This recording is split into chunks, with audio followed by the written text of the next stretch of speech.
Manual calls out for a part number 320141. The part number is actually on the tree. It is 320121. So I don't know if it's a typo here or typo there or wherever, man. It really made me dig for a little bit trying to find that. So anyway, we found it, so that's all that matters.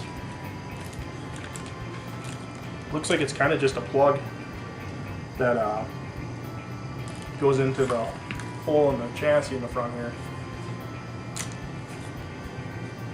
Not sure quite why, but it does.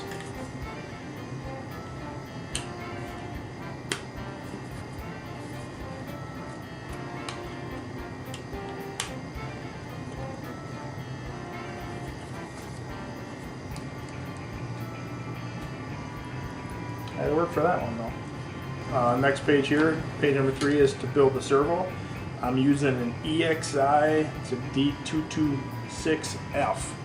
Got this guy off of, I'm not plugging them, this is just telling you where I got it. It came from hobbyparts.com. It's like a 180 ounce inch, so did I say it? Inch torque servo. Metal gears, I think it's like $14, so I ran it. I have one in my SC10, I got one in my World's car, and I got probably a dozen, probably 2 dozen packs between both cars on 2 different servos, obviously, but they've been holding up fine. And I even got a guy, my cousin, he has one, and put it into a Savage XL, and that's pushing that thing around just fine too. So it's awesome. It worked good. So it looks like I gotta find more parts here. On the right horn, it's a 23 tooth horn. It fits on there pretty tight, but it fits. So picture shows it this way, servo this way with the horn down. And I don't know how centered this servo is, so I guess I'm just gonna put it on there. And it's pretty tough. I can't even really turn it, I don't think. Oh yeah, I can.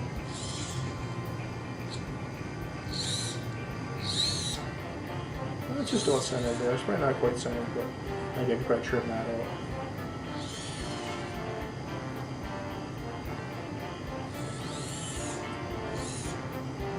Pretty close. And once again, screw into metal to metal Loctite.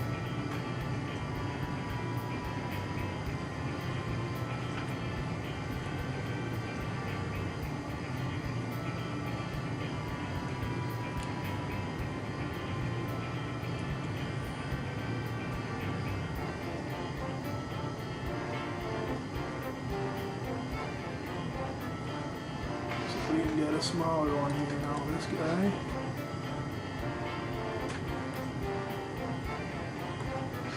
Put him on a ball.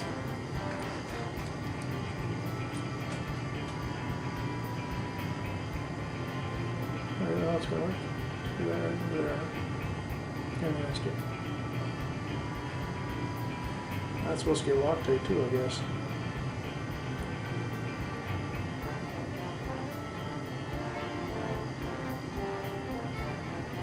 Oh, it is steel. I didn't think it was steel at first. I thought it was kind of weird that that would get Loctite.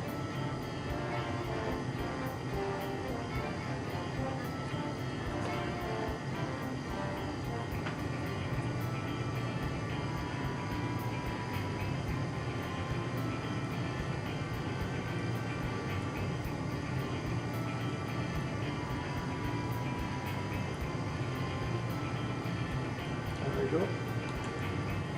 Just ran that screw in there so it actually kind of stripped out the plastic so it's able to screw onto this and keep it tight.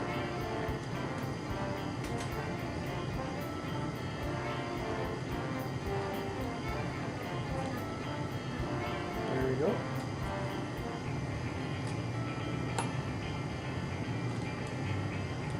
Move these guys there. I got this 5 and 6 pieces here. These are what mounts up to the side of the servo, actually mount the servo. Flashing on each of these again. Get rid of that.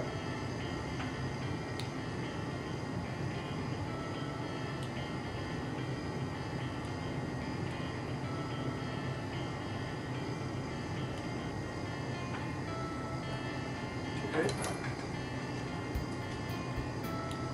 Okay, look at these guys. They're different. Flat on this side, then has a little flange here. Looks like the little flange is going to go to the outside of the servo as the servo sits like this.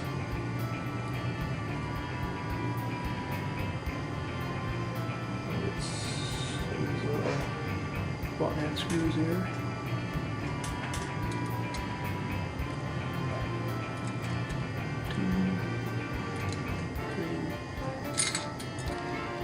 Four of them guys.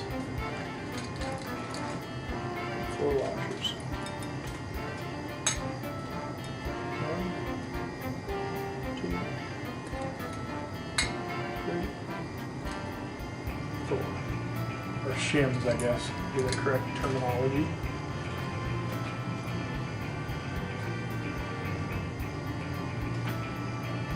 So now with my servo, I have slots in here so I can actually start these screws.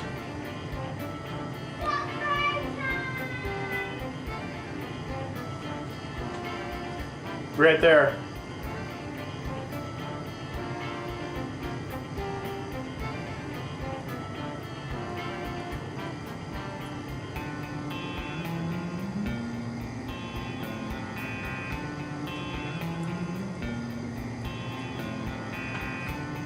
I can get the screws on there like so.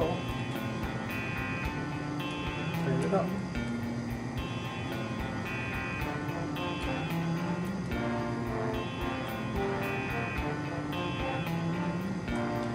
And same thing with the other one.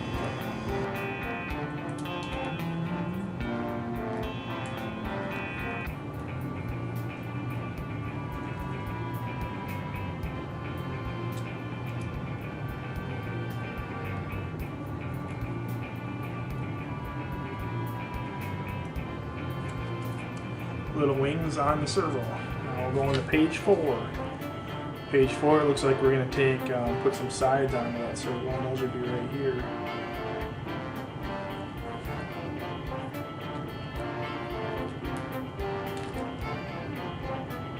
This is a really good design because these things actually mount into the car. And then once these are mounted into the car, something like this, that servo slides in there. This way.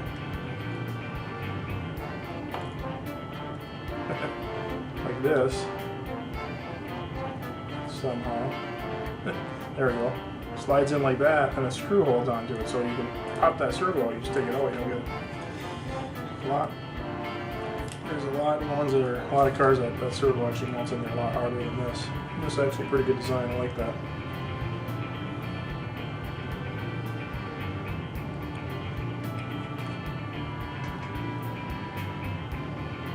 Well, it's even keyed. There's a little spot right here on the little nub sticking up. Little nub sticking up, and a little hole right here. See that? Little hole. Goes right in there.